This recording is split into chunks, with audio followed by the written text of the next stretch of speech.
The rain had been falling for hours, a steady rhythm against the old rooftop of the Pearson house. 12-year-old Milo sat in the attic, arms wrapped around his knees, hiding from the chaos downstairs. His parents were arguing again, loud voices piercing the wooden floor like broken glass. He hated the fighting. The attic was his only escape, filled with dusty books, forgotten toys, and boxes of memories.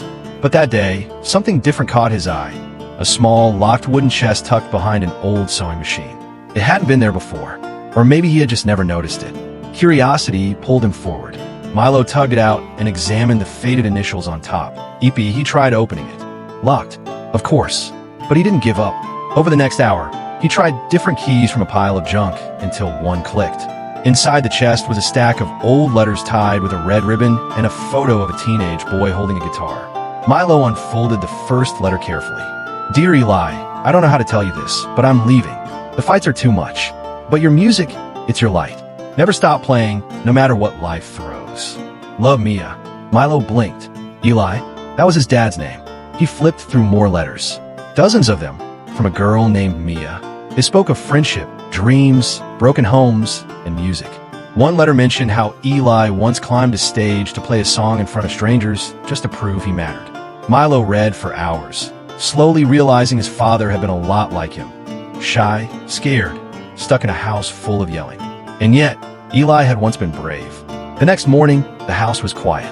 Milo walked into the kitchen with the letters in his hand. His dad sat at the table, coffee untouched.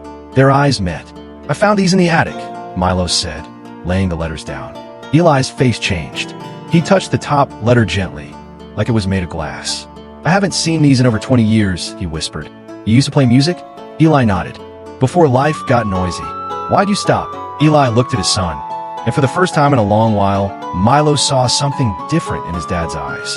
Because I forgot who I was. Later that week, Milo came home from school to find a dusty guitar case in the living room. Eli sat beside it, tuning the strings. Want to learn? He asked. Milo smiled. For the first time, the house didn't feel like a place to hide from, but a place to grow in. From that day, things started to change. Not instantly. The arguments didn't disappear, but they softened. Milo and his dad played music together, laughed, talked.